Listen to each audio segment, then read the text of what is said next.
மீட்பெரும் இரட்சகருமாகிய யாகுஷுவ மசிக நாமத்தினாலே உங்கள் அனைவருக்கும் வாழ்த்துதலை சொல்லிக் கொள்ளுகிறேன்.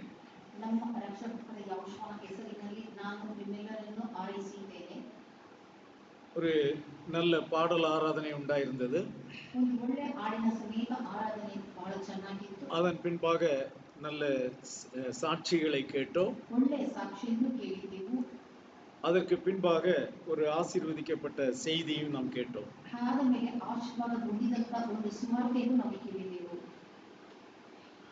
யாகுவா இவர்கள் எல்லாரையும் அவர்களுடைய பங்குகளை ஆசீர்வதிப்பாராக.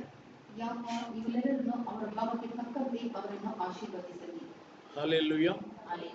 இன்னும் நல்ல சாட்சிகள் உண்டாகவும் இன்னும் நல்ல செய்திகள் தூர இடத்திலிருந்து நமக்கு வரவும் தேவன் ஆசீர்வதிப்பாராக.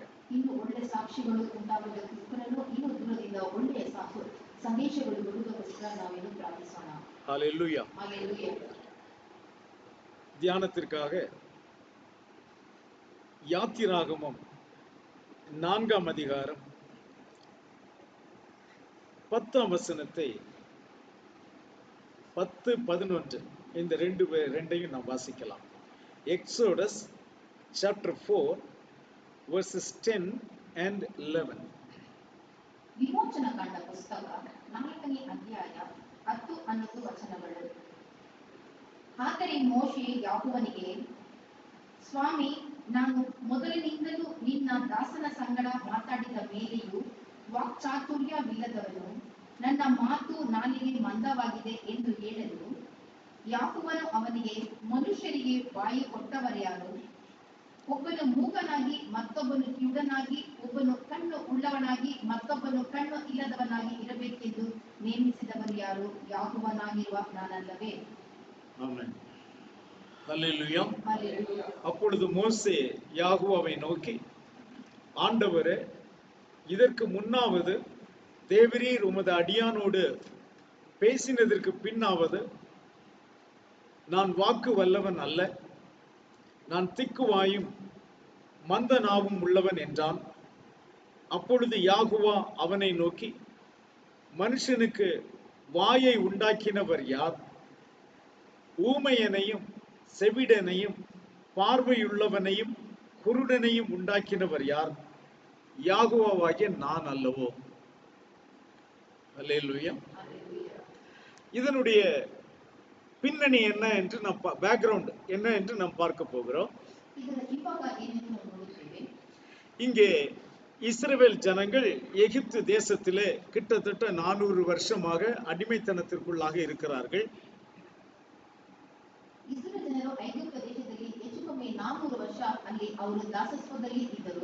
அவர்கள் அங்கே தங்களுடைய நெருக்கத்திலே யாகோவாவை நோக்கி அவர்கள் கூப்பிடுகிறார்கள். அப்ப யாகோவா அவர்களுடைய அந்த பெருமூச்சை கேட்டு அவர்களுக்கு ஒரு இரட்சகனை அனுப்புகிறார்.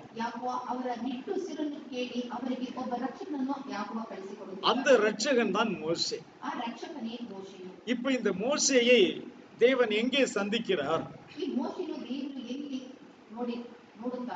அந்த இஸ்ரவேல் ஜனங்கள் மத்தியில் இருந்த அல்ல, எகிப்து தேசத்திலும் அல்ல, இவன் அங்கே மீதியானிய தேசத்திலே தேவன் அவனை சந்திக்கிறார். இதிலிருந்து நாம் என்ன தெரிந்து கொள்ளுகிறோம்? தேவன் ஒவ்வொருவரையும் சந்திப்பதற்கு ஒரு இடத்தை தேவன் ஆயத்தப்படுத்தி இருக்கிறார். அப்படிப்பட்ட இடங்களிலே தேவன் சந்தித்து தன்னுடைய வேலைக்கென்று அவர்களை தெரிந்து கொள்ளுகிறார். அவன் இஸ்ரவேல் குடும்பத்திலே பிறந்தவன், இஸ்ரவேல் குடும்பத்திலே வளர்க்கப்பட்டவன். அதன் பின்பு அவன் எகிப்திலே வளர்க்கப்பட்டான். இந்த இடங்களில் எல்லாம் யாகோவா அவனை சந்திக்கவில்லை. சரி, மோசே ஒரு பெரிய வீரனா என்று கேட்டால் பெரிய வீரன் ஒன்றும் இல்லை. ஏனென்றால் அங்கே ஒரு எகிப்தியனை அவன் கொன்றான் என்கிற செய்தி வெளிப்பட்டதினாலே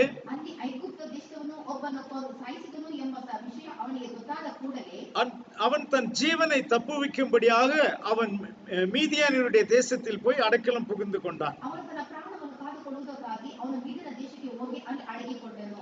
அங்கே போய் ஒரு அந்நிய ஸ்திரீயை விவாகம் பண்ணி ஒரு அந்நிய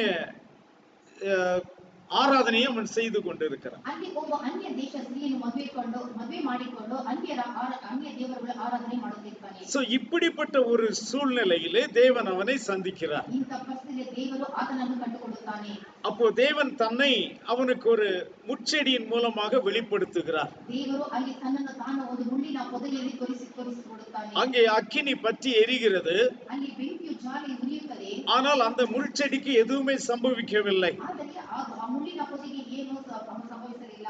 அது மிகவும் அதிசயமாக அவன் பார்வைக்கு தோன்றினது. ಅದು ತುಂಬಾ ಅದ್ಭುತವಾಗಿ ಅವನ ಕಣ್ಣಿಗೆ ಕಂಡಿತು. சோ அது என்னவென்று பார்க்கலாம் என்று பக்கத்தில் போகிறான். ಅದು ಏನಿರಬಹುದು ನೋಡೋಣ ಎಂದು ಅದರ ಪಕ್ಕಕ್ಕೆ ಆತನು ಹೋಗುತ್ತಾನೆ. அவன் பக்கத்தில் வருவதற்கு முன்பாகவே யாகுவா அவனை பெயரை சொல்லி அழைக்கிறார். ಅವನ ಪಕ್ಕಕ್ಕೆ ಬರುವುದಕ್ಕೆ ಮುಂಚಿತವಾಗಿ ಯಾಕೋಬ ಆತನ ಹೆಸರನ್ನು ಹಿಡಿದು ಕರೆಯುತ್ತಾನೆ. அப்போ அந்த பெயரை சொல்லி அழைத்த உடனே அவன் அதிர்ச்சியாகி அங்கே நின்று விடுகிறான். ಆ ಹೆಸರನ್ನು ಹೇಳಿ ಕರೆದ ತಕ್ಷಣ ಅವನು ಗಾಬರಿಗೊಂಡು ಅಲ್ಲಿ ನಿಂತುಕೊಳ್ಳುತ್ತಾನೆ. இப்பொழுது யாகுவா சொல்லுகிறார், நீ போட்டிருக்கிற பாதரட்சையை கழற்றி போடு என்று சொல்லுகிறார். ಈಗ ಯಾಕೋಬನು ಹೇಳುತ್ತಾನೆ, ನಿನ್ನ ಕಾಲಿನಲ್ಲಿ ಹಾಕಿರುವ ಕೆರೆಗಳನ್ನು ತೆಗೆದು ಹಾಕು ಎಂಬುದಾಗಿ. ஏனென்றால் நீ நிற்கிற இடம் பரிசுத்த ஸ்தலம் என்று சொல்லுகிறார். ಏಕೆಂದರೆ ನಿಂತಿರುವ ಸ್ಥಳ ಪರಿಶುದ್ಧ ಭೂಮಿ ಎಂದು ಹೇಳುತ್ತಾನೆ. இப்போ இந்த பூமியில ஏதாகிலும் ஒரு இடம் பரிசுத்தமான இடம், ஒரு இடம் அசுத்தமான இடம் என்று இருக்கிறதா? ಈ ಭೂಮಿಯಲ್ಲಿ ಏನಾದರೂ ಒಂದು ಪರಿಶುದ್ಧ ಭೂಮಿ ಒಂದು ಅಶುದ್ಧ ಭೂಮಿ ಎಂಬುದಾಗಿ ಇದೆಯಾ? அதை அசுத்தமாக்குறது நம்ம, ಅದನ್ನು ಅಶುದ್ಧ ಮಾಡುವುದು ನಾವೇ, அதை பரிசுத்தமாக்குறது தேவன். ಅದನ್ನು ಪರಿಶುದ್ಧ ಮಾಡುವುದು ದೇವರು. சோ இங்க பூமியில அப்படி வித்தியாசமே இல்லாம இருக்கும்போது தேவன் ஒரு இடத்தை பார்த்து இது பரிசுத்த பூமி என்கிறார். ಈ ಭೂಮಿಯಲ್ಲಿ ಆ ವ್ಯತ್ಯಾಸ ಇಲ್ಲದೆ ಇರುವಾಗ ದೇವರು ಒಂದು ಭೂಮಿಯನ್ನು ನೋಡಿ ಇದು ಪರಿಶುದ್ಧ ಭೂಮಿ ಎಂದು ಹೇಳುವಾಗ அது இஸ்ரவேல் தேசமும் இல்லை, ಅದು ಇಸ್ರಾಯೇಲ್ ದೇಶವೂ ಅಲ್ಲ, இஸ்ரவேல் ஜனங்கள் வாழ்ந்து கொண்டிருக்கிற எகிப்து தேசமும் இல்லை. ಇಸ್ರಾಯೇಲರು ವಾಸ ಮಾಡುತ್ತಿರುವ ಐಗುಪ್ತ ದೇಶವೂ ಅಲ್ಲ. ஆனால் இது அந்நிய ஜாதிகள் வாழ்ந்து கொண்டிருக்கிற அந்நிய தேவர்களை ஆராதிக்கிறவர்கள் இருக்கிற அந்த இடத்தை பார்த்து சொல்லுகிறார், இது பரிசுத்த பூமி என்று சொல்லி. ಇಲ್ಲಿ ಅನ್ಯ ದೇಶದವರು ಅನ್ಯ ದೇವರುಗಳ ಆರಾಧನೆ ಮಾಡುತ್ತಿರುವ ಸ್ಥಳದಲ್ಲಿ ಹೇಳುತ್ತಿದ್ದಾರೆ, ಇದು ಪರಿಶುದ್ಧ ಭೂಮಿ ಎಂಬುದಾಗಿ. சோ அதனால அவர் என்ன சொல்லுகிறார், நீ உன்னுடைய பாதரட்சையை கழற்றி போடு. ಆದ್ದರಿಂದ ಆತನು ನಿನ್ನ ಪಾದದ ಕೆರಗಳನ್ನು ತೆಗೆದು ಹಾಕು ಎಂದು ಹೇಳುತ್ತಾನೆ. நாம் தேவனுடைய சமூகத்துக்குள் வரும்போது நாம் பாதரட்சைகளை கழட்டி விட்டுட்டு தான் நம்ம இங்கே வருகிறோம். ಆದರೆ ದೇವರ ಸಮ್ಮುಖಕ್ಕೆ ನಾವು ಬರುವಾಗ ನಾವು ಪಾದದ ಕೆರಗಳನ್ನು ಬಿಚ್ಚಿ ನಾವು ಬರುತ್ತೇವೆ. இந்த வசனத்தின் அடிப்படையில் தான் நாம் கூடுகிற இடத்திலே அவர் இருக்கிறார். ಈ ವಾಕ್ಯದ ಪ್ರಕಾರವೇ ನಾವು ಸೇರುವ ಸ್ಥಳದಲ್ಲಿ ಆತನು ಇದ್ದಾನೆ. சோ அவர் இருக்கிற இடம் பரிசுத்த ஸ்தலம். ಆತನು ಇರುವ ಸ್ಥಳವು ಪರಿಶುದ್ಧ ಸ್ಥಳ.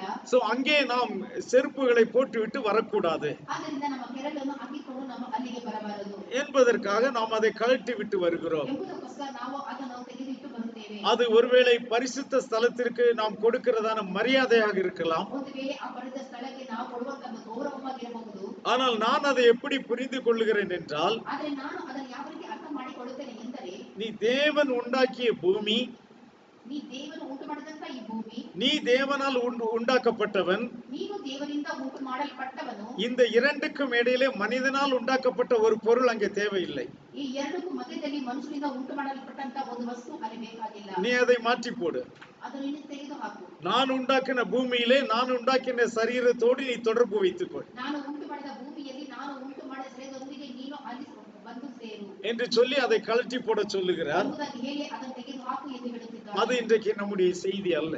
ಅದು ನಮ್ಮದು ಇದರಿಂದ ಸಂದೇಶವಲ್ಲ. சரி, இதற்கு பின்பு மோசே அவரை பார்த்து கேட்கிறார், ஐயா நீர் யார்? ಇದಾದ ಮೇಲೆ ಮೋಶೆನು ಅದನ್ನು ನೋಡಿ ಕೇಳುತ್ತಾನೆ, எதற்காக என்னை சந்திக்கிறீர்? ನೀನು ಯಾರು, ಎದಕ್ಕಾಗಿ ನನ್ನನ್ನು ನೋಡುತ್ತಿ? அப்போ யாகுவா அவனோடு சொல்லுகிறார், இஸ்ரவேல் ஜனங்கள் அங்கே எகிப்துல படுகிறதான கொடுமையை பார்த்து அவர்களை ரட்சிக்கும்படியாக நான் வந்திருக்கிறேன் என்று சொல்லுகிறார். ಯಾಕೋಬ ಮೋಶೆ ನೋಡಿ ಹೇಳುತ್ತಾನೆ, ಐಗುಪ್ತ ದೇಶದವರ ಉಪದ್ರವವನ್ನು ನೋಡಿ ಅವರ ರಕ್ಷಿಸಕ್ಕೋಸ್ಕರ ನಾನು ನಿನ್ನ ಬಳಿಗೆ ಬಂದಿದ್ದೇನೆ ಎಂದು ಹೇಳುತ್ತಾರೆ. நம்முடைய தேவன் நிச்சயமாக நம்முடைய பாடுகளை, நம்முடைய நெருக்கங்களை காண்கிற தேவன். ಖಂಡಿತವಾಗಲೂ ಯಾಕೋಬ ನಮ್ಮ ಕಷ್ಟಗಳ ಬಾಧೆಗಳನ್ನು ನೋಡುವಂತ ದೇವರಾಗಿದ್ದಾರೆ. அநேக முறைகளிலே விசுவாசிகள் ஆன பிறகு கூட என் கஷ்டம் யாருக்கு தெரியும்னு சொல்லிடுறோம். ಅನೇಕ ಸಲ ನಾವು ವಿಶ್ವಾಸಿಗಳಾಗಿದ್ದರೂ ಕೂಡ ನನ್ನ ಕಷ್ಟ ಯಾರಿಗೆ ಗೊತ್ತು ಎಂದು ನಾವು ಹೇಳುತ್ತೇವೆ. உன்னுடைய கஷ்டங்களை காண்கிறவர் ஒருவர் இருக்கிறார். ನಿನ್ನ ಕಷ್ಟಗಳು ನೋಡುವಂತವನು ಒಬ್ಬರಿದ್ದಾರೆ. நீர் அவரை அறிந்தாலும் அறியாவிட்டாலும் அவர் உங்களை அறிவார். ನೀನು ಆತನನ್ನು ತಿಳಿಯದೇ ಇದ್ದರೂ ತಿಳಿದಿದ್ದರೂ ಆತನು ನಿನ್ನನ್ನು ತಿಳಿದ ತಿಳಿದವನಾಗಿದ್ದಾನೆ. அவர் உங்களுடைய கஷ்டங்களை அறிவார். ಆತನು ನಿಮ್ಮ ಕಷ್ಟಗಳನ್ನು ತಿಳಿದವನಾಗಿದ್ದಾನೆ. ஏற்ற வேளையிலே உங்களுக்கு இரட்சகரை அனுப்புவார். ತಕ್ಕ ಸಮಯದಲ್ಲಿ ನಿಮಗೆ ರಕ್ಷಣೆಯನ್ನು ಆತನು ಕಳಿಸಿಕೊಡುತ್ತಾನೆ. ஏற்ற வேளையிலே உங்களுக்கு விடுதலை அவர் அனுப்புவார். ತಕ್ಕ ಸಮಯದಲ್ಲಿ ಆತನು ಬಿಡುಗಡೆಯನ್ನು ಉಂಟು ಮಾಡುತ್ತಾನೆ. நாம் பொறுமையோடு இருந்தால் போதும். ನಾವು ತಾಳ್ಮೆಯಿಂದ ಇದ್ದರೆ ಸಾಕು. ஹalleluya. ஹalleluya. ஆம். அப்படியாக இங்கே மோசே இடத்திலே சொல்லுகிறார், நான் இதற்காகத்தான் வந்திருக்கிறேன் என்று சொல்லி. ಮೋಶೆಯ ಬಳಿಗೆ ಆತನು ಹೇಳುತ್ತಾನೆ, ಇದಕ್ಕೋಸ್ಕರ ನಾನು ನಿನ್ನ ಬಳಿಗೆ ಬಂದಿದ್ದೇನೆ ಎಂಬುದಾಗಿ. இப்போ மோசே ஒரு யூதன், ಈಗ ಮೋಶೆ ಒಂದು ಯೂದನಾಗಿದ್ದಾನೆ. லேவி கோத்திரத்தை சேர்ந்தவன். ಲೇವಿಯ ಗೋತ್ರಕ್ಕೆ ಸೇರಿದವನು. இதெல்லாம் சரிதான். ಇವೆಲ್ಲವೂ ಸರಿಯೇ. அப்படிப்பட்ட ஒருவன் இப்படி ஒரு அதிசய காட்சியை பார்க்கும் பொழுது ஆண்டவரே நீர் யார் என்று ஏன் கேட்கிறான்? ಅಂತ ಕುಲದಲ್ಲಿ ಹುಟ್ಟಂತ ಈ ಮೋಶೆ ಕೇಳುತ್ತಾನೆ, ದೇವರನ್ನು ನೋಡಿ, ದೇವರೇ ನೀನು ಯಾರು ಎಂಬುದಾಗಿ. அவன் நேரடியாக நீர் யாகுவாவா என்று கேட்டிருக்கலாம் அல்லவா? ಅವನು ನೇರವಾಗಿ ನೀನು ಯಾಕೋ ತಾನೇ ಎಂದು ಕೇಳಿರಬಹುದಿತ್ತಲ್ಲವೇ? ஆனால் அவன் அப்படி கேட்கவில்லை, நீர் யார் என்று கேட்கிறான். ಆದರೆ ಅವನು ಆ ರೀತಿ ಕೇಳದೆ ನೀನು ಯಾರು ಎಂಬುದಾಗಿ ಕೇಳುತ್ತಾನೆ. இப்போ மோசே யார் என்று நாம் பார்த்தோமானால் அவன் ஒன்றும் படிக்காதவன் அல்ல. ಈಗ ಮೋಶೆ ಯಾರು ಎಂದು ನೋಡಿದರೆ ಅವನು ವಿದ್ಯಾಭ್ಯಾಸ ಇಲ್ಲದವನಲ್ಲ. வேதம் சொல்லுகிறது அவன் எகிப்திய சாஸ்திரங்கள் எல்லாவற்றிலையும் கற்று தேர்ந்த வல்லவன்.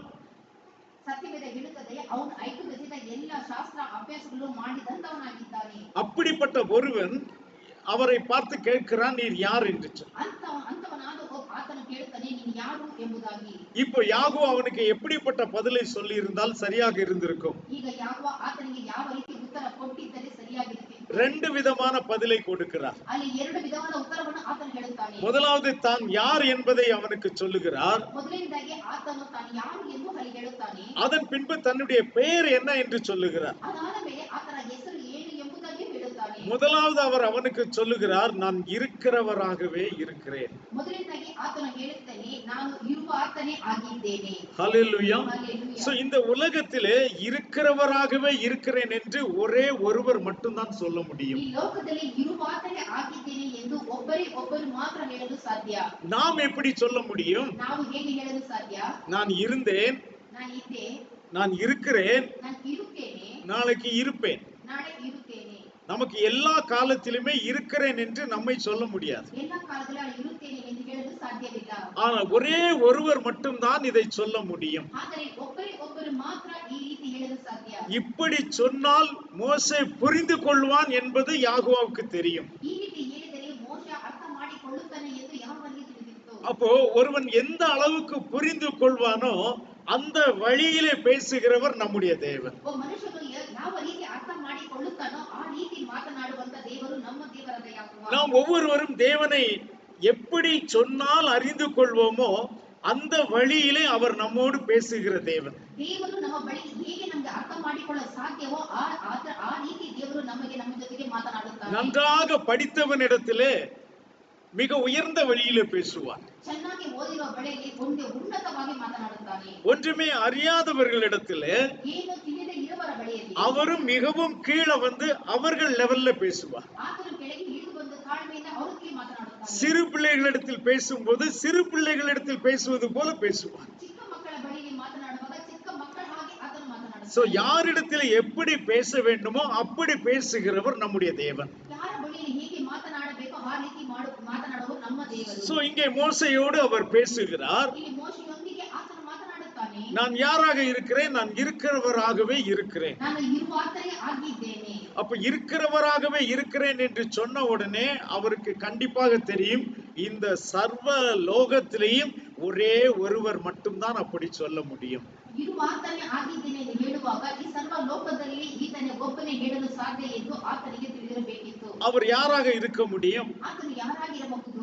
அவர் எந்த மனிதனாலும் உருவாக்கப்படாதவர். ಅವರು ಯಾವ ಮನುಷ್ಯನಿಂದಲೂ ಉಂಟು ಮಾಡಲ್ಪಟ್ಟವನಲ್ಲ. அவருக்கு துவக்கமும் இல்லை, முடிவும் இல்லை. ಆತನಿಗೆ ಆದಿಯೂ ಇಲ್ಲ, ಅಂತ್ಯವೂ ಇಲ್ಲ. அவர் என்றென்றைக்கும் ஜீவித்திருக்கிறவர். ಆತನು ಎಂದೆಂದಿಗೂ ಜೀವಿಸುವವನಾಗಿದ್ದಾನೆ. அவருக்கு தகப்பனும் இல்லை, தாயும் இல்லை. ಆತನಿಗೆ ತಂದೆಯೂ ಇಲ್ಲ, ತಾಯಿಯೂ ಇಲ್ಲ. So, இப்படிப்பட்ட ஒருவர் மட்டும்தான் நான் இருக்கிறவராகவே இருக்கிறேன் என்று சொல்ல முடியும். ಈ ರೀತಿ ಇರುವವನು ಒಬ್ಬನು ಮಾತ್ರ ಇರುವವನಾಗಿರುತ್ತೇನೆ ಎಂದು ಹೇಳಲು ಸಾಧ್ಯ. So, இப்படி சொன்னால் போதும், மோசே புரிந்து கொள்வான் என்று அவருக்கு தெரியும். ಈ ರೀತಿ ಹೇಳಿದರೆ ಸಾಕು, ಮೋಶೆ ಅರ್ಥ ಮಾಡಿಕೊಳ್ಳುತ್ತಾನೆ ಎಂದು ಯಾಕೋಬಗೆ ತಿಳಿದಿತ್ತು. ஆகவே அவனிடத்தில் நான் இருக்கிறவராகவே இருக்கிறேன் என்று சொல்லுகிறார். ಆದ್ದರಿಂದ ಆತನ ಬಳಿಯಲ್ಲಿ ಆತನು ಹೇಳುತ್ತಾನೆ, ನಾನು ಇರುವವನಾಗೆ ಇದ್ದೇನೆ ಎಂಬುದಾಗಿ. அதற்கு பிறகு அவர் தாமாகவே வேறொரு காரியத்தை சொல்லுகிறார். ಅವರಷ್ಟಕ್ಕೆ ಅವರು ಮತ್ತೊಂದು ಕಾರ್ಯವನ್ನು ಅಲ್ಲಿ ಹೇಳುತ್ತಾರೆ. முதலில் தான் யார் என்று சொல்லுகிறார். ಮೊದಲನೇದಾಗಿ ಆತನು ಯಾರು ಎಂಬುದಾಗಿ அப்ப ಹೇಳುತ್ತಾರೆ. இருக்கிறவராகவே இருக்கிறேன் என்றால் அவர் சர்வ வல்லமையுள்ள தேவன் என்று அர்த்தம். ಇರುವವರಾಗಿ ಇದ್ದೇನೆ ಎಂದು ಹೇಳಿದ್ದೇನೆ, ಆತನು ಸರ್ವಶಕ್ತನಾದ ದೇವರು ಎಂಬುದು ಅರ್ಥ. இப்பொழுது தன்னுடைய பெயர் என்ன என்று சொல்லுகிறார். ಈಗ ಆತನ ಹೆಸರು ಏನು ಎಂದು ಹೇಳುತ್ತಾನೆ. அவர் தன்னுடைய பெயரை 3ஆம் அதிகாரம் 15ஆம் வசனத்திலே சொல்லுகிறார். எக்ஸோடஸ் 3:15ல தன்னுடைய பெயர் என்னவென்று சொல்லுகிறார். ದೇವರು ಮೋಶೆಗೆ ಮತ್ತು ಹೇಳಿದ್ದೇನೆಂದರೆ, ನೀನು ಇಸ್ರಾಯೇಲಿಗೆ ನಿಮ್ಮ ಪಿತೃಗಳಾದ ಅಬ್ರಹಾಮ, ಈಸಾಕ, ಯಾಕೋಬರ ದೇವರಾಗಿರುವ ಯಾಕೋಬನು ನನ್ನನ್ನು ನಿಮ್ಮ ಬಳಿಗೆ ಕಳುಹಿಸಿದನೆ ಎಂದು ಹೇಳಬೇಕು. ಇದು ಸದಾಕಾಲಕ್ಕೂ ನನ್ನ ಹೆಸರು, ಇದು ತಲತಲಾಂತರಕ್ಕೂ ನನ್ನನ್ನು ಸ್ಮರಿಸಬೇಕಾದ ನಾಮ. ஹல்லேலூயா. ஹல்லேலூயா. யாகுவா என்கிற பெயரை நாம் ஏன் சொல்லுகிறோம்? ಯಾಕೋಬ ಎಂಬ ಹೆಸರನ್ನು ನಾವು ಏಕೆ ಹೇಳುತ್ತೇವೆ? ஏனெனில் இங்கே அவரே தன்னுடைய வாயினாலே இதுதான் என்னுடைய பெயர் என்று சொல்லி இருக்கிறார். ಇಲ್ಲಿ ಆತನೇ ತನ್ನ ಬಾಯಿಯೊಂದಿಗೆ ಇದು ನನ್ನ ಹೆಸರು ಎಂದು ಹೇಳುತ್ತಾನೆ. இப்போ மீதியான தேசத்தில் நிற்கிறான் இவன் மோசே. ಮೀದಿಯನ ದೇಶದಲ್ಲಿ ನಿಂತುಕೊಂಡಿದ್ದಾನೆ ಮೋಶೆ. அந்த மீதியான தேசத்தில் நிற்கக்கூடிய மோசேயை பார்த்தவர் என்ன சொல்லுகிறார்? ಮೀದಿಯನ ದೇಶದಲ್ಲಿ ನಿಂತುಕೊಂಡಂತ ಮೋಶೆ ನೋಡಿ ಯಾಕೋಬನು ಏನು ಹೇಳುತ್ತಾನೆ? நான் ஆபிரகாமின் தேவனும் ஈசாக்கின் தேவனும் யாக்கோபின் தேவனும் ஆகிய உங்கள் பிதாக்களுடைய தேவனாகிய யாகுவா என்று சொல்லுகிறார். ஹல்லேலூயா. அப்ப மோசேக்கு அவர் தன்னை அறிமுகப்படுத்துவது, அவன் வேற ஒரு தேசத்தில் இருக்கும் பொழுது இந்த தேசத்தில் இருக்கிற பெரிய தேவன் நான் தான் என்று சொல்லவில்லை.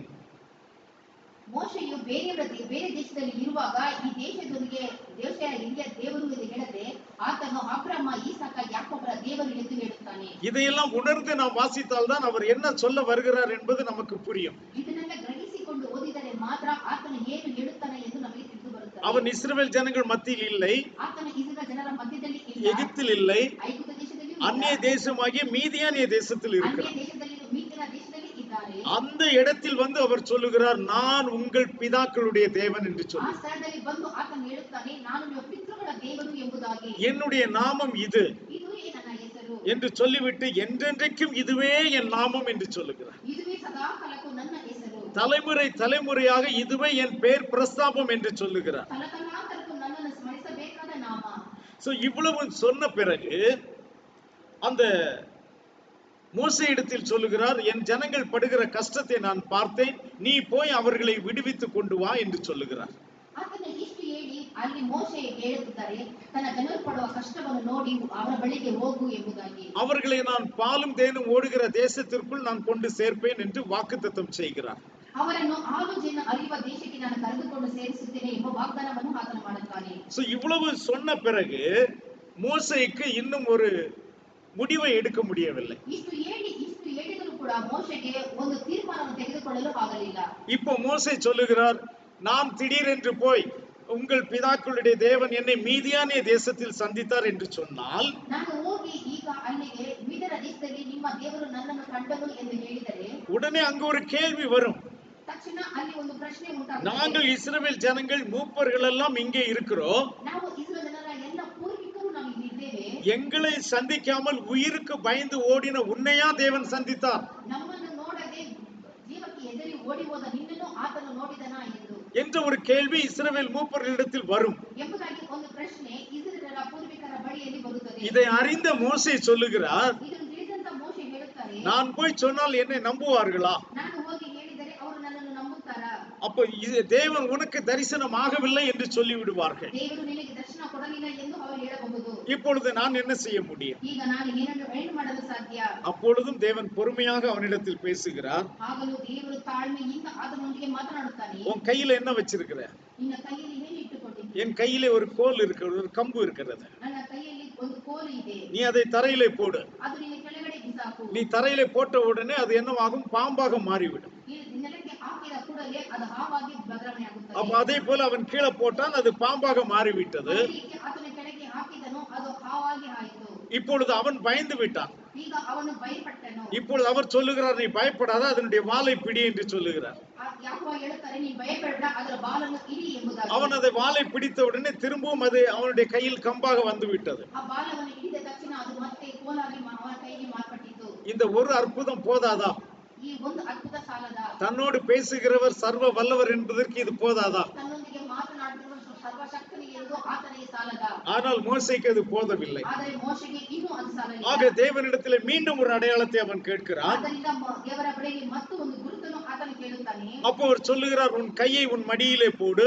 ಆಗ ಆತನು ಹೇಳಿದನೆ, ಕೈಯನ್ನು ನಿನ್ನ ಜೇಬಿನಲ್ಲಿ ಹಾಕು. மீண்டும் திரும்ப எடு ಮತ್ತೆ ಅದನ್ನು ತೆಗೆ என்று சொல்லும் பொழுது திரும்ப எடுத்த போது அவன் கை குஷ்டரோகம் பிடித்த கையாக மாறிவிட்டது. ಅವನ ಕೈಯನ್ನು ಹೊರಗಡೆ ತೆಗೆದಾಗ ಕುಷ್ಠರೋಗದ ಕೈಯ ಹಾಗೆ ಆಯಿತು. பின்பு தேவன் சொல்லுகிறார், மீண்டும் உன் மடியில் போடு, ಮತ್ತೆ ನಿನ್ನ ಜೋಬಿನಲ್ಲಿ ಇಡು, மீண்டும் அதை வெளியே எடு ಮತ್ತೆ ಅದನ್ನು ತೆಗೆ என்று சொன்ன போது அவனுடைய கை பழையது போல நல்ல கையாக மாறிவிட்டது. ಆಗ ತೆಗೆದ ಮೇಲೆ ಅವನ ಕೈಯ ಹಳೆಯ ಕೈ ಹಾಗೆ ಮಾರ್ಪಟ್ಟಿತು. சோ யாகுவா சொல்லுகிறார், என் முந்தின அடையாளத்தை ஜனங்கள் நம்பாமல் போனால் பிந்தின அடையாளத்தை நம்புவார்கள், ஆகையினால் தைரியமாக அவர்களிடத்தில் போ என்று சொல்லுகிறார். ಯಾಕೋ ಹೇಳ್ತಾನೆ, ಮುಂದೆ ಮಾಡಿದಂತಹ ಗುರುತು ಅವರು ನಂಬದೆ ಹೋದರನು, ಆದರೆ ಈಗ ಮಾಡಿದ ಗುರುತನ್ನು ನಂಬುತ್ತಾರೆ, ಧೈರ್ಯವಾಗಿ ಅವರ ಮುಂದೆ ನೀನು ಹೋಗು.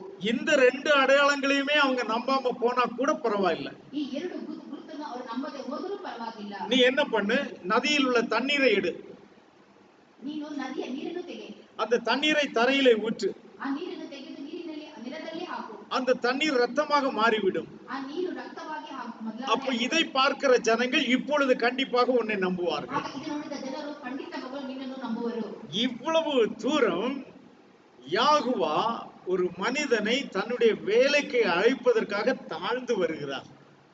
ಇಷ್ಟು ದೇವರು ಒಬ್ಬ ಮನುಷ್ಯನ ಕೆಲಸ ಕರೆಯುವುದಕ್ಕಾಗಿ ಆತನು ತಾಳ್ಮೆಯಿಂದ ಬರುತ್ತಾನೆ. ஹல்லேலூயா. ஹல்லேலூயா. ஆனாலும் அந்த மனிதன் அதை செய்வதற்கு ஆயத்தமாக இல்லை. ಆದರೂ ಆ ಮನುಷ್ಯನು ಆ ಕೆಲಸವನ್ನು ಮಾಡುವುದಕ್ಕೆ ಆತನು ಸಿದ್ಧವಾಗಿಲ್ಲ. இப்பொழுது அந்த மனிதன் சாக்கு போக்கு இன்னும் சொல்லிக்கொண்டே இருக்கிறார். ಈಗ ಆ ಮನುಷ್ಯನು ಇನ್ನೂ ಹೆಚ್ಚು ಅವನ ಬೆಳೆದ ಮಾತುಗಳನ್ನು ಹೇಳುತ್ತಿರುತ್ತಾನೆ. நம்மிலே நிறைய பேர் அப்படித்தானே, எவ்வளவு தூரம் வார்த்தையை விளக்கி சொன்னாலும் நம்ம கீழ்ப்படிய மாட்டோம் அல்லவா? ನಮ್ಮಲ್ಲಿ ಕೆಲವರು ಹಾಗೆ ಅಲ್ವಾ, ಎಷ್ಟು ವಾಕ್ಯಗಳು ವಿವರಿಸಿ ಹೇಳಿದರೂ ಇವರು ಅದಕ್ಕೆ ವಿಧೇಯರಾಗುವುದೇ ಇಲ್ಲ. எவ்வளவு அடையாளங்களை பார்த்தாலும் நம்ம அவ்வளவு சீக்கிரம் என்ன செய்யறது இல்லை, ஒத்துக்கொள்வதில்லை. ಎಷ್ಟು ಗುರುತು ನೋಡಿದರೂ ನಾವು ಅಷ್ಟು ಬೇಗ ಅದನ್ನು ಒಪ್ಪಿಕೊಳ್ಳುವುದಿಲ್ಲ. நம்முடைய அண்ணன் மோசையும் அப்படிதான் இருந்திருக்கிறார். ನಮ್ಮ ಅಣ್ಣ ಮೋಶೆಯು ಅದೇ ರೀತಿ ಇದ್ದರು. அவரும் அப்படி கீழ்ப்படியவே இல்லை. ಆತನು ಆ ವಾಕ್ಯಕ್ಕೆ ವಿಧೇಯರಾಗಲೇ ಇಲ್ಲ. இப்போ சொல்றாரு யாகுவா கிட்ட, ಈಗ ಅವರು ಯಾಕೋಬನ ಬಳಿಯಲ್ಲಿ ಹೇಳುತ್ತಾರೆ, நான் வாசித்த பகுதி 4ஆம் அதிகாரம் 10ஆம் வசனம்.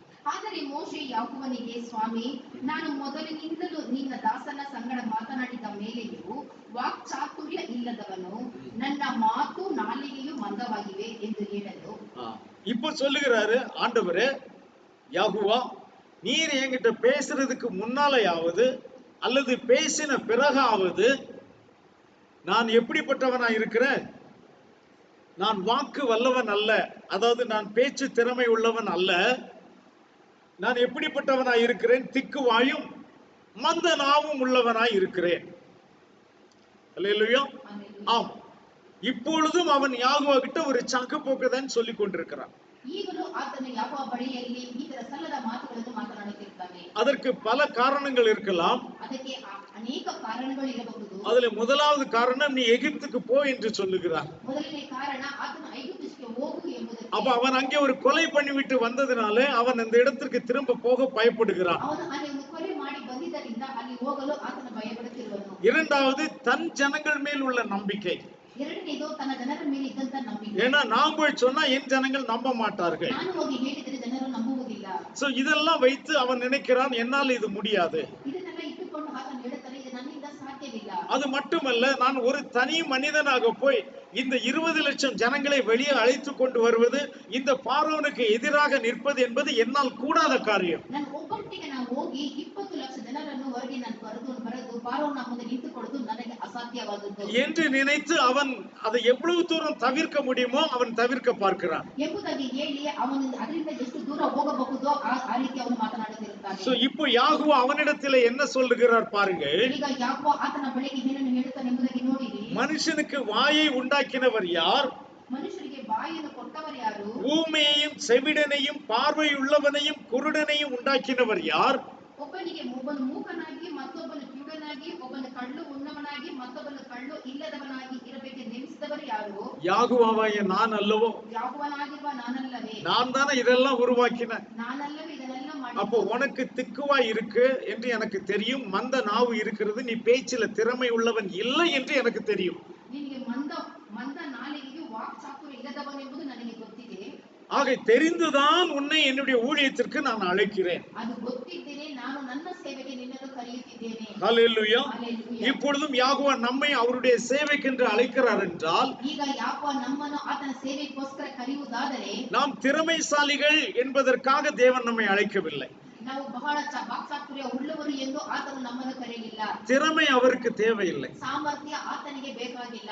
ஒப்பு கொடுத்தல் தான் அவருக்கு தேவை. ಒಪ್ಪಿಸಿ ಕೊಡುವುದೇ ಆತನಿಗೆ ಬೇಕಾಗಿದೆ. யார் முழு இருதயத்தோடு தன்னை ஒப்பு கொடுக்கிறார்களோ அப்படிப்பட்டவர்கள் தான் அவருடைய ஊழியத்திற்கு தேவை. ಯಾರು ಪೂರ್ಣ ಹೃದಯದಿಂದ ಆತನಿಗೆ ಒಪ್ಪಿಸಿ ಕೊಡುತ್ತಾರೋ ಅವರೇ ಆತನ ಸೇವೆಗೆ ಬೇಕಾಗಿರುವವರು. அப்ப சொல்லுகிறார் யாகோவா, நீ போ, நான் உன் வாயோடு இருந்து நீ பேச வேண்டியதை உனக்கு போதிப்பேன் என்கிறார். ಆದ್ದರಿಂದ ಯಾಕೋವನು ಹೇಳುತ್ತಾನೆ, ನೀನು ಹೊರಟು ಹೋಗು, ನಾನು ನಿನ್ನ ಬಾಯಾಗಿ ಸತತವಾಗಿದ್ದು ನಿನ್ನೊಂದಿಗೆ ಮಾತನಾಡುತ್ತೇನೆ. இவ்வளவு தூரம் யாகோவா பேசினால் நீங்கள் என்ன செய்வீர்கள்? ಇಷ್ಟರ ಮಟ್ಟಿಗೆ ಯಾಕೋವ ನಿಮ್ಮೊಂದಿಗೆ ಮಾತನಾಡಿದರೆ ನೀವೇನು ಮಾಡುವಿರಿ? எங்க கிட்ட எல்லாம் அவர் எங்க பேச போறாரு? ನಮ್ಮ ಬಳಿಗೆಲೆ ಅವರು ಹೇಗೆ ಮಾತನಾಡುತ್ತಾರೆ? அப்படிதானா? இவ்வளவு தூரம் யாகோவா உங்களோடு பேசினால் நீங்கள் என்ன செய்வீர்கள்? ಇಷ್ಟರ ಮಟ್ಟಿಗೆ ಯಾಕೋವ ನಿಮ್ಮೊಂದಿಗೆ ಮಾತನಾಡಿದರೆ ನೀವೇನು ಮಾಡುವಿರಿ? என்ன செய்வீங்க சொல்லுங்க பார்க்கலாம். போயிருவீங்க, அப்படிதானே? எத்தனை பேர் உடனே போயிருவீங்க? போயிருவீங்க. ஆனா நகையை மட்டும் கழட்ட மாட்டான்.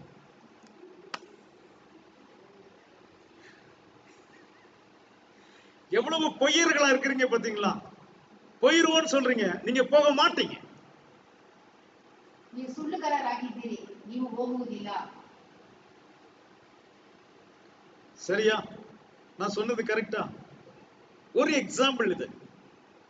ಒಂದು ಉದಾಹರಣೆ. ஆமா, இதே மாதிரி எக்ஸாம்பிள் நான் நிறைய சொல்ல முடியும். ಈ ರೀತಿ ಉದಾಹರಣೆ ಹಲವು ಹೇಳಬಹುದು. வேதம் சொல்லுகிறது, நீங்கள் தசம பாகங்களை தேவனுடைய சமூகத்துக்கு கொண்டு வாருங்கள் என்று சொல்லுகிறது.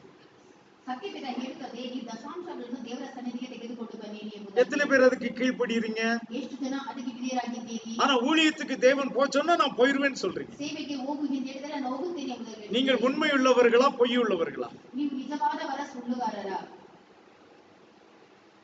அவர்களை நீங்கள் ஒவ்வொருவரும் உங்களை தீர்மானித்துக் கொள்ளுங்க. ನೀವು ಒಬ್ಬೊಬ್ಬರೇ ನೀವು ನಿಮ್ಮ ತೀರ್ಮಾನ ಮಾಡಿಕೊಳ್ಳಿರಿ. ஒரு பிரசங்கத்தை கேட்கும்போது நான் போவேனா உடனே போவேன் கையை தூக்கிடுவீங்க. ಒಬ್ಬ ಸಂದೇಶವನ್ನು ಕೇಳಿದಾಗ ಹೋಗುತ್ತೀರಾ ಅಂದ್ರೆ ತಕ್ಷಣ ಕೈಗಳನ್ನು ಎತ್ತುತ್ತೀರಿ. நீங்க எல்லாம் எந்த கூட்டத்தில் இருக்கீங்க தெரியுமா? ನೀವೆಲ್ಲ ಯಾವ ಗುಂಪಿನಲ್ಲಿ ಇದ್ದೀರಿ ಗೊತ್ತಾ?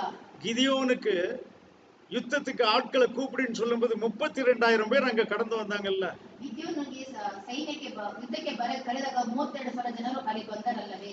அதுல 22,000 பேர்ல ஒருத்தரா நீங்க இருக்கீங்க. ಆ 22,000 ಜನರಲ್ಲಿ ನೀವು ಒಬ್ಬರಾಗಿದ್ದೀರಿ. 300 பேர்ல ஒருத்தர் இல்ல. ನೀವು 300 ಜನರಲ್ಲಿ ಒಬ್ಬರಲ್ಲ. 22,000 பேர்ல ஒருத்தரா இருக்கீங்க. ನೀವು 22,000 ಜನರಲ್ಲಿ ಒಬ್ಬರಾಗಿದ್ದೀರಿ. இதை உணர்ந்தால் நீங்கள் மனம் திரும்புங்கள். ಇದನ್ನು ನೀವು ಅರಿತಿದ್ದರೆ ನಿಮ್ಮ ಮನಸ್ಸನ್ನು ಬದಲಾಯಿಸಿಕೊಳ್ಳಿರಿ. சரி, யாகோவா இப்போ இவ்வளவு தூரம் மோசையோடு பேசின பிறகு இப்ப மோசை என்ன செஞ்சிருக்கு? சம்மதிச்சு உடனே போயிட்டு இருக்கணும். ಯಾಕೋವ ಮೋಶೆಗೆ ಇಷ್ಟರ ಮಟ್ಟಿಗೆ ಮಾತನಾಡಿದಾಗ ಮೋಶೆ ಒಪ್ಪಿಕೊಂಡು ಹೋದರು. ஆனா இல்ல, மோசே இல்ல, போகல. ಮೋಶೆ ಹೋಗಲಿಲ್ಲ. இன்னும் என்ன சொல்றாரு பாருங்க. யாகோவா, நீர் அனுப்ப சித்தமாய் இருக்கிற யாரையாகிலும் அனுப்பும், ஆனா என்ன வேண்டாம். 13 வசனம். ಅದಕ್ಕೆ ಮೋಶೆ, ಸ್ವಾಮಿ, ಈ ಕಾರ್ಯಕ್ಕೆ ಬೇರೊಬ್ಬರನ್ನು ನೇಮಿಸು ಎನ್ನಲು. சோ இப்பொழுதும் அவர் அப்படித்தான் பேசுகிறார், யாகோவாவோடு கூட பேசுகிறார். ಈಗಲೂ ಆತನು ಯಾಕೋವನೊಂದಿಗೆ ಆ ರೀತಿ ಮಾತನಾಡುತ್ತಿದ್ದಾನೆ. இப்ப யாகோவாவுக்கு கோபம் வந்து விட்டது. ಈಗ ಯಾಕೋವನಿಗೆ ಆತ್ಮನ ಮೇಲೆ ಕೋಪಗೊಂಡನು. அன்புள்ள தேவன் கோபப்படுகிறார். ಪ್ರೀತಿಯ ದೇವರು ಅಲ್ಲಿ ಕೋಪಗೊಂಡನು. சோ இப்ப கோபப்பட்டவர் என்ன சொல்றாரு பாருங்க. ಈಗ ಕೋಪಗೊಂಡು ಆತ ಏನನ್ನು ಹೇಳುತ್ತಾನೆ ನೋಡಿರಿ. லேவியனாகிய ஆரோன் உன் சகோதரன் அல்லவா? ನಿನ್ನ ಅಣ್ಣನಾಗಿರುವ ಲೇವಿಯಾದ ಆರೋನನಿದ್ದಾನಲ್ಲ, அவன் நன்றாய் பேசுகிறவன் என்று நான் அறிவேன். ಆತನು ಚೆನ್ನಾಗಿ ಮಾತನಾಡಬಲ್ಲನೆಂದು ನನಗೆ ಗೊತ್ತಿದೆ. அவன் உன்னை சந்திக்க புறப்பட்டு வருகிறான், உன்னை காணும்போது அவன் இருதயம் மகிழும். ಅವನು ನಿನ್ನನ್ನು ಎದುರುಗೊಳ್ಳುವುದಕ್ಕೆ ಬರುತ್ತಾನೆ, ನಿನ್ನನ್ನು ಕಂಡು ಆತನು ಸಂತೋಷಗೊಳ್ಳುವನು. ஒரு காரியத்தை கவனிச்சு பாருங்க. ಒಂದು ಕಾರ್ಯವನ್ನು ಗಮನಿಸಿ ನೋಡಿರಿ. மோசே போய் 40 வருஷம் ஆகிறது. ಮೋಶೆ ಹೋಗಿ 40 ವರ್ಷ ಕಳೆದವು. இந்த 40 வருஷத்துல தன் சகோதரனை தேடாத ஆரோன் என்கிற மூத்த சகோதரன், ತನ್ನ ಸಹೋದರನು ಹುಡುಕದೆ ಇದ್ದಂತಹ ದೊಡ್ಡ ಸಹೋದರನಾದ ಆರೋನನು இப்பொழுது அவனை சந்திக்க போகிறான். ಈಗ ಅವನನ್ನು ನೋಡಲು ಬರುತ್ತಾನೆ. என்ன ஆச்சு? ஏன் அப்படி ஆச்சு? இது 4ஆம் அதிகாரம் 27ஆம் வசனத்தை பாருங்கள். 4:27.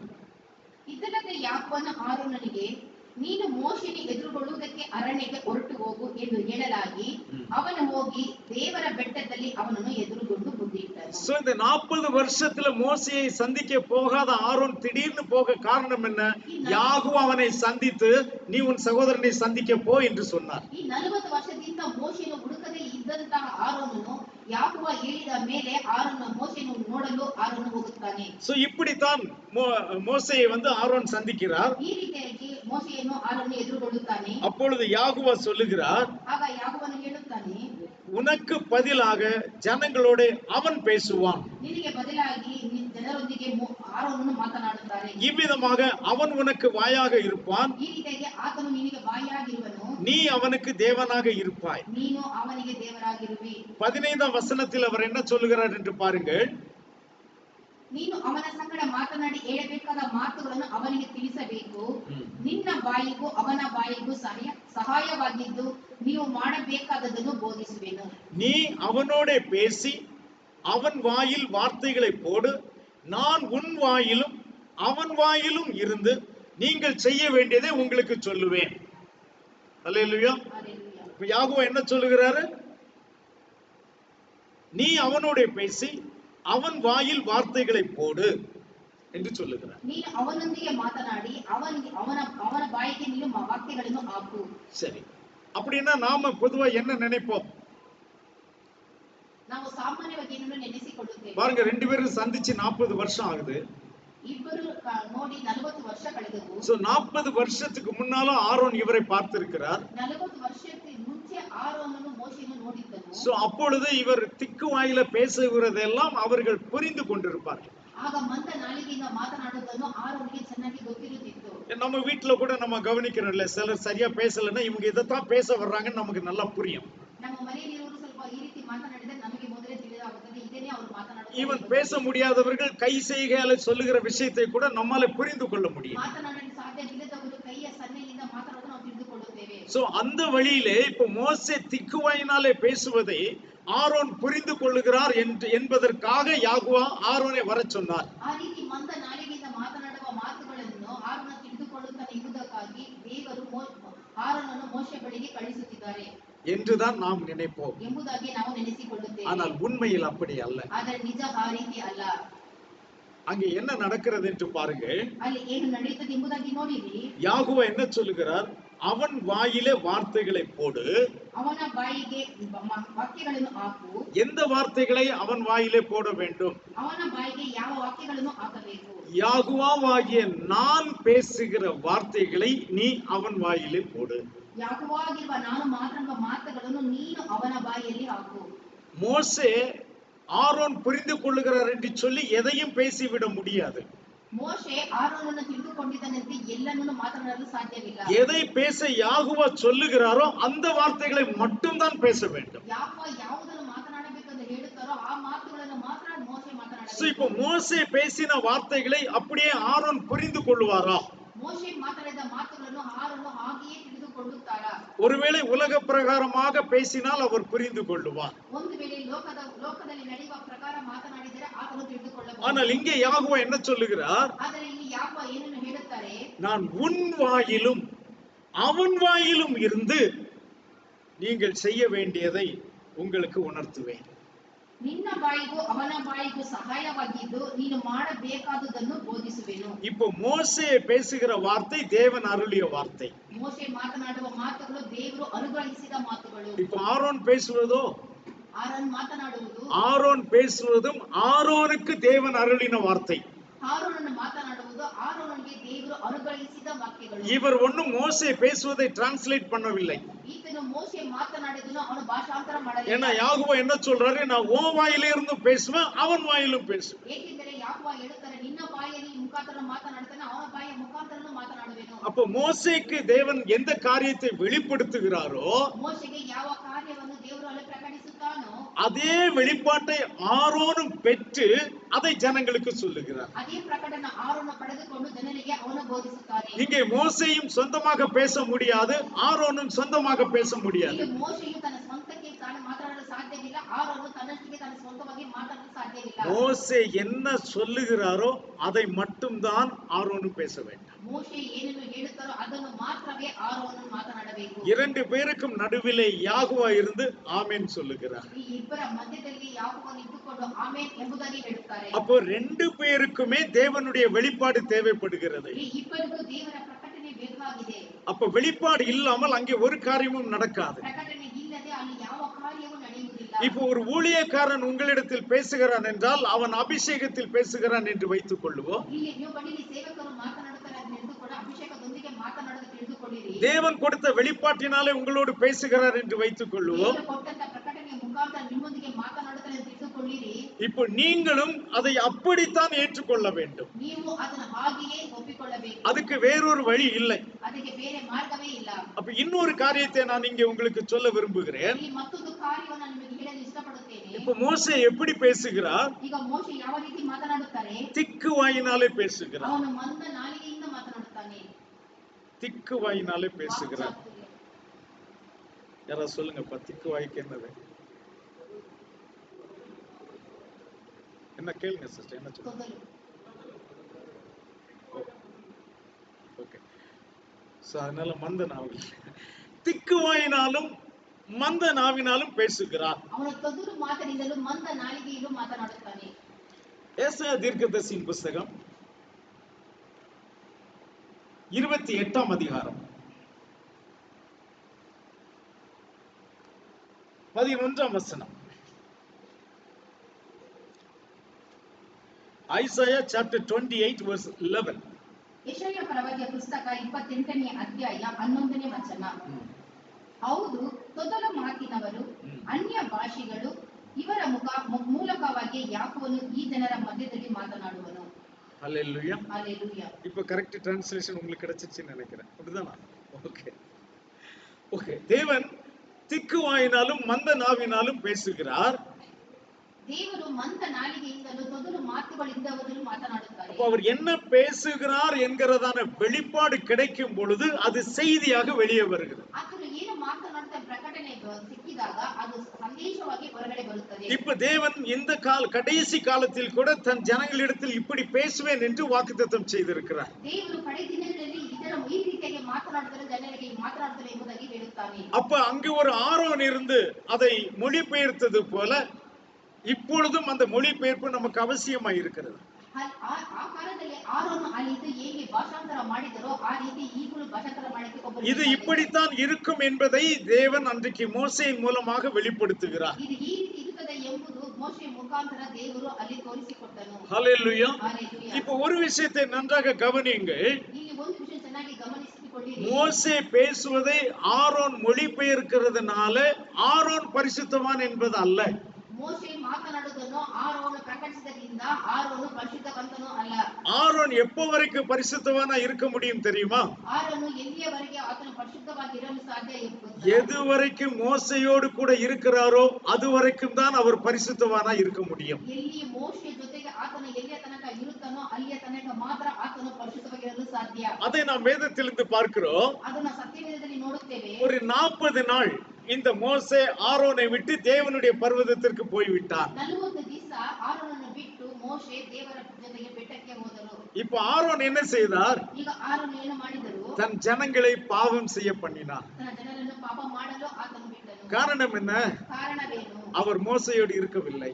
ಆತನು ಮೋಶೆಯೊಂದಿಗೆ ಇರಲಿಲ್ಲ. நீ மோசையோடு இருந்தால் மட்டும்தான் அந்த அபிஷேகம் உன்னில் நிலைத்திருக்கும். ಮೋಶೆಯೊಂದಿಗೆ ಇದ್ದರೆ ಮಾತ್ರ ಅಭಿಷೇಕ ನಿನ್ನಲ್ಲಿ ನೆಲೆಸಿರುತ್ತದೆ. தேவன் அபிஷேகம் பண்ணினவரோடு கூட நீ இணைந்திருந்தால் உனக்கு அபிஷேகம் இருக்கும். ದೇವರು ಅಭಿಷೇಕ ಮಾಡಿದವರೊಂದಿಗೆ ನಿನ್ನ ಐಕ್ಯದೊಂದಿಗೆ ಇದ್ದರೆ ಮಾತ್ರ ನಿನ್ನೊಂದಿಗೆ ಅಭಿಷೇಕ ಇರುತ್ತದೆ. தேவன் அழைத்தவரோடு கூட நீ இணைந்திருக்கும் பொழுது அவருக்கு கிடைக்கிற வெளிப்பாடு உனக்கும் கிடைக்கும். ದೇವರು ಯಾರನ್ನು ಅಭಿಷೇಕ ಮಾಡಿದ್ದಾರೋ ಅವರೊಂದಿಗೆ ನೀವು ಇರುವಾಗ ನಿನಗೆ ಒಳ್ಳೆ ಪ್ರಕಟಣೆಗಳು ಸಿಗುತ್ತವೆ. நீ அந்த அபிஷேகம் பண்ணப்பட்ட மனுஷனை விட்டு பிரிந்து நீ போவாயானால் நீ பாவத்தில் விழுந்து விடுவாய். ಅಭಿಷೇಕ ಮಾಡಲ್ಪಟ್ಟ ಮನುಷ್ಯನನ್ನು ಬಿಟ್ಟು ನೀನು ಹೊರಗಡೆ ಹೋದ್ರೆ ನೀನು ಪಾಪ ಮಾಡಲು ಹೊರಟು ಬಿಡುತ್ತಿ. ஹல்லேலூயா. ஹல்லேலூயா. இந்த காரியத்தை தேவன் எனக்கு வெளிப்படுத்தின போது நான் ஆடி போனேன். ಈ ಕಾರ್ಯವನ್ನು ದೇವರು ಪ್ರಕಟಿಸಿದಾಗ ನಾನು ತುಂಬಾ ಕಳವಳಗೊಂಡೆನು. அப்போ அதை தியானிக்க வேண்டும் என்று சொல்லி என் மனதில் வந்தது. ಅದು ಧ್ಯಾನಿಸಬೇಕು ಎಂದು ಮನಸ್ಸಿಗೆ ಬಂತು. அந்த தியானித்ததை தான் இப்ப நான் உங்களிடத்தில் பேசிக் ಆ கொண்டிருக்கிறேன். ಧ್ಯಾನ ಮಾಡಿದ್ದನ್ನೇ ನಾನು ನಿಮ್ಮೊಂದಿಗೆ ಮಾತನಾಡುತ್ತೇನೆ. ஆக மோசே தேவனிடத்திலிருந்து வார்த்தைகளை பெற்று ஆரோனுக்கு சொல்லுகிறார். ಆದ್ದರಿಂದ ಮೋಶೆ ದೇವರೊಂದಿಗೆ ವಾಕ್ಯಗಳನ್ನು ಪಡೆದುಕೊಂಡು ಆರೋನನಿಗೆ ಆತನು ತಿಳಿಸಿದ್ದಾನೆ. இன்னொரு விஷயத்தை நன்றாக கவனித்து பாருங்க. ಇನ್ನೊಂದು ವಿಷಯ ಚೆನ್ನಾಗಿ ಗಮನಿಸಿ ನೋಡಿರಿ. யாகுவா சர்வ வல்லமையுள்ள தேவன் அல்லவா? ಯಾಕೋವ ಸರ್ವಶಕ್ತ ದೇವರು ಅಲ್ಲವೇ? அவர் ஏன் மோசேயினுடைய திக்குவாயை குணமாக்கவில்லை? ಏಕೆ ಆತನು ಮೋಶೆಯ ತೊದಲು ಮಾತನ್ನು ಆತನು ಸರಿ ಮಾಡಲಿಲ್ಲ? யாராவது அதை யோசிச்சீங்களா? ಯಾರಾದರೂ ಅದನ್ನು ಯೋಚನೆ ಮಾಡಿದ್ದೀರಾ? இப்ப இவ்வளவு பேசுகிற யாகுவா, ಇಷ್ಟು ಮಾತನಾಡುವಂತಹ ಯಾಕೋವ, இப்படி ஆரோன் எல்லாம் ஆயத்தப்படுத்தி நீ இப்படி எல்லாம் பேசுன்னு சொல்லுகிற யாகுவா, ಆರೋನನ್ನೆಲ್ಲ ಸಿದ್ಧ ಮಾಡಿ ಈ ರೀತಿ ಮಾತನಾಡು ಎಂದು ಹೇಳುವಂತ ಯಾಕೋವ ரொம்ப சிம்பிளா அவனுடைய திக்குவாயை குணமாக்கி இருக்கலாமே. ತುಂಬಾ ಸುಲಭವಾಗಿ ಆತನ ತೊದಲು ಬಾಯಿಯನ್ನು ಸರಿ ಮಾಡಬಹುದಿತ್ತಲ್ಲವೇ? அல்லேலூயா. குணமாக்கினாரா? குணமாக்கவில்லை. ಆತನು ಸ್ವಸ್ಥ ಮಾಡಲಿಲ್ಲ. ஏன் குணமாக்கவில்லை? ಏಕೆ ಸ್ವಸ್ಥ ಮಾಡಲಿಲ್ಲ? அந்த கேள்வி உங்க மனசுல இப்பவாகிலும் வருகிறதா? ಆ ಪ್ರಶ್ನೆ ಈಗಲಾದರೂ ಮನಸ್ಸಿನಲ್ಲಿ ಬರುತ್ತದಾ? அதுதானே சிம்பிள். ரொம்ப சிம்பிளா அந்த வேலையை செஞ்சிருக்கலாம் இல்லையா? ಸಾಮಾನ್ಯವಾಗಿ ಮಾಡಬಹುದಿತ್ತಲ್ಲ, ஆனா செய்யல. ಆದರೆ ಮಾಡಲಿಲ್ಲ. அவர் அதை அப்படியே விட்டுட்டார். ಅದು ಹಾಗೆಯೇ ಬಿಟ್ಟರು. அல்லேலூயா. ಹಲ್ಲೆಲೂಯಾ. எனக்கு ஒரு வசனம் ஞாபகம் வருது. எசேக்கியேல் 47ஆம் அதிகாரம். எசேக்கியேல் 47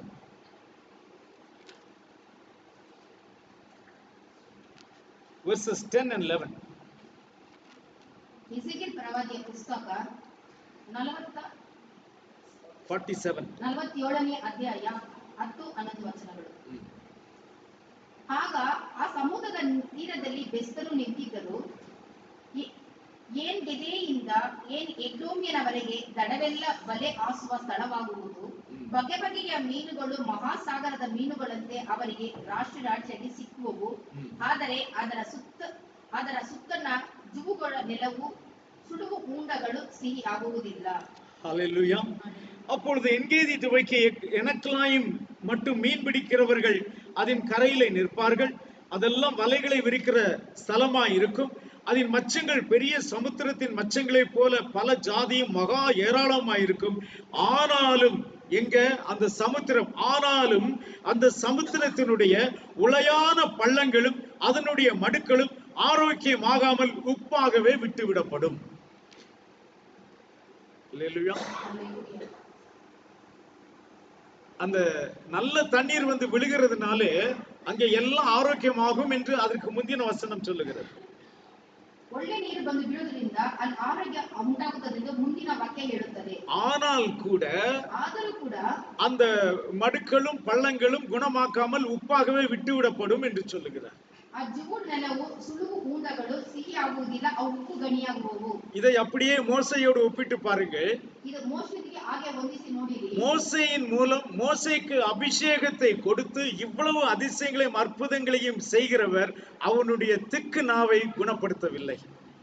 ಮೋಶೆಯ ಜೊತೆಲಿ ಇದ್ದುಕೊಂಡು ಇಷ್ಟು ಅದ್ಭುತ ಕಾರ್ಯಗಳನ್ನು ಸೃಷ್ಟಿಗಳನ್ನು ಮಾಡಿದಂತ ದೇವರು ಆತನ ತೊದಲು ಮಾತನ್ನು ಸರಿ ಮಾಡಲಿಲ್ಲ. அதை அப்படியே விட்டு விட்டார். ಅದು ಹಾಗೆಯೇ ಬಿಟ್ಟು ಬಿಟ್ಟರು. ஆச்சரியமா இல்லையா?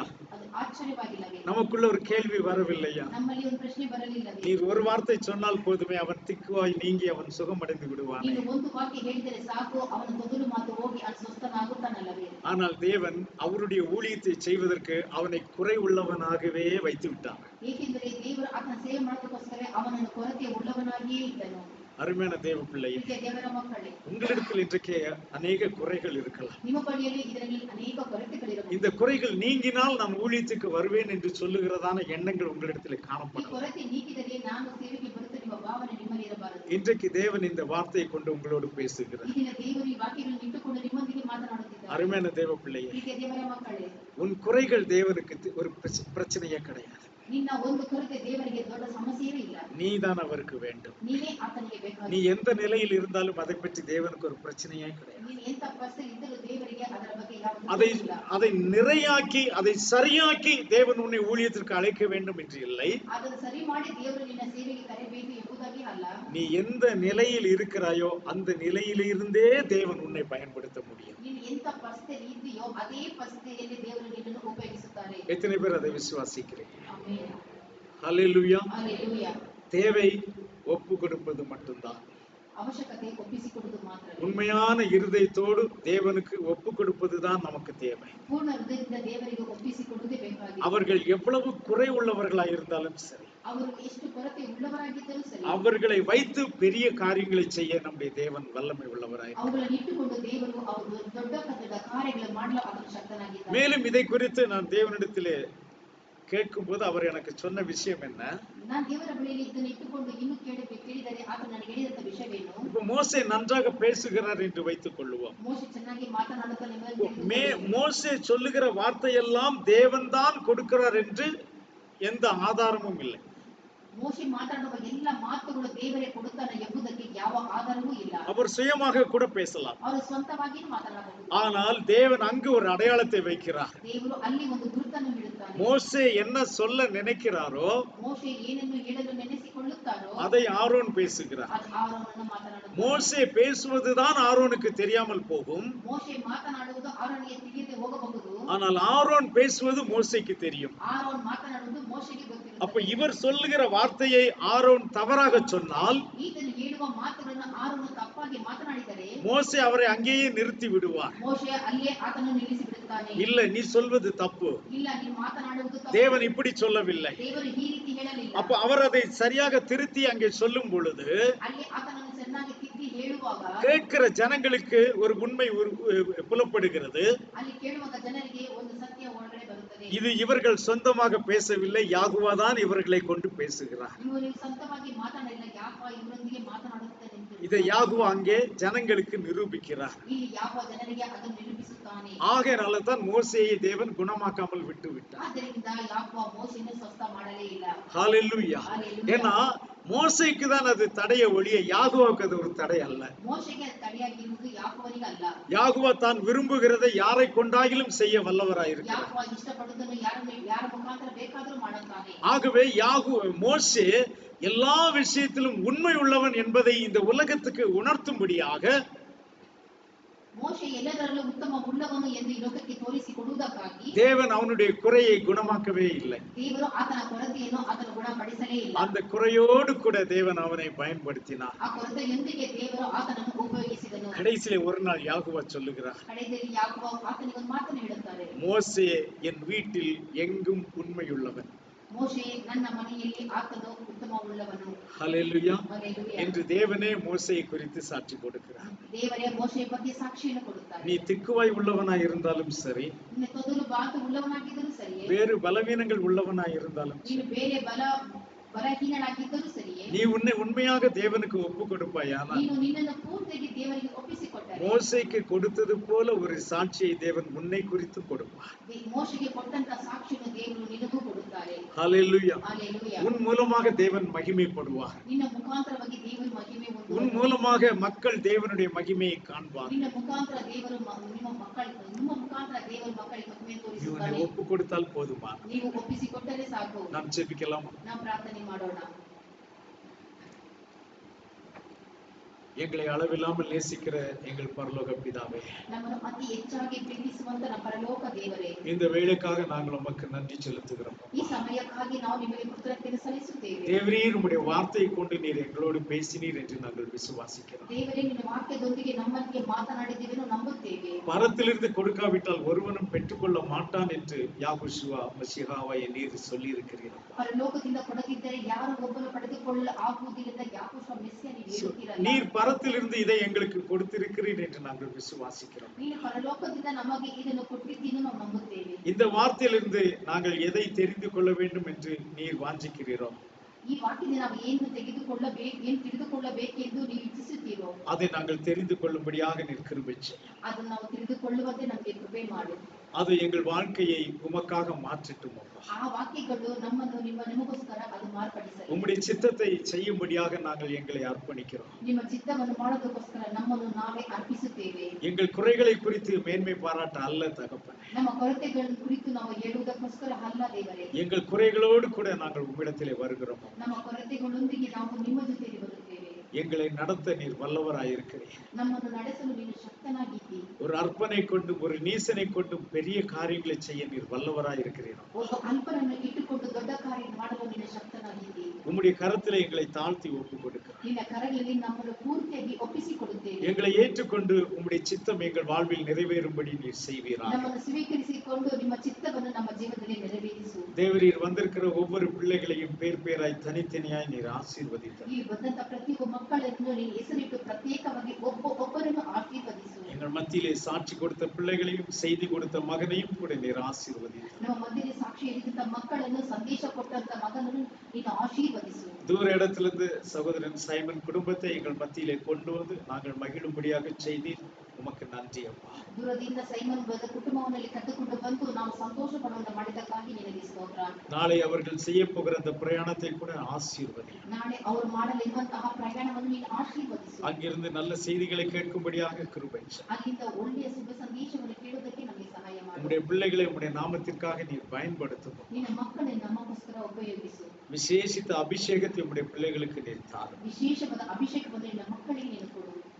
உம்முடைய கரத்திலே எங்களை தாழ்த்துகிறோம், ஒப்புக் கொடுக்கிறோம். ನಿನ್ನ ಕರದಲ್ಲಿ ನಾವು ಪೂರ್ತಿಯಾಗಿ ಅರ್ಪಿಸುತ್ತೇವೆ. மகள் வினுதாவுக்காக கூட நாங்கள் செபிக்கிறோம். ಮಗಳ ವಿನುತಕ್ಕಾಗಿ ನಾವು ಪ್ರಾರ್ಥಿಸುತ್ತೇವೆ. தேவரீர் ஒரு மனதோடு நாங்கள் அந்த மகளுக்காக வேண்டிக் கொள்ளுகிறோம். ಏಕ ಮನಸ್ಸಿಂದ ಆ ಮಗಳಿಗೋಸ್ಕರ ನಾವು ಪ್ರಾರ್ಥಿಸುತ್ತೇವೆ. இன்னும் நல்ல சாட்சிகளை அந்த மகள் மூலமாக நாங்கள் கேட்க கிருபை செய்வீராக. ಇನ್ನು ಅನೇಕ ಒಳ್ಳೆಯ ಸಾಕ್ಷಿಗಳನ್ನು ಆ ಮಗಳ ಮುಖಾಂತರ ಕೇಳಲು ನೀನು ಸಹಾಯ ಮಾಡು. உம்முடைய நாமத்தை நீர் மகிமைப்படுத்தும். ನಿನ್ನ ನಾಮವನ್ನು ಮಾತ್ರ ಮಹಿಮೆಪಡಿಸು. எங்கள் மீட்பரும் இரட்சகருமாகிய யாகுஷுவ மசீஹ நாமத்தினாலே வேண்டிக் கொள்கிறோம் பிதாவே. ನಮ್ಮ ವಿಮೋಚಕನ ರಕ್ಷಕನಾದ ಯಾಕೋಬನ ಹೆಸರಿನಲ್ಲಿ ನಾನು ನಿಮ್ಮನ್ನು ಪ್ರಾರ್ಥಿಸುತ್ತೇನೆ. ஆமென். ಆಮೆನ್. யாகுவா உங்களை ஆசீர்வதிப்பாராக. யாகுவா ஷல்லோம். ஆமென். ஹalleluya.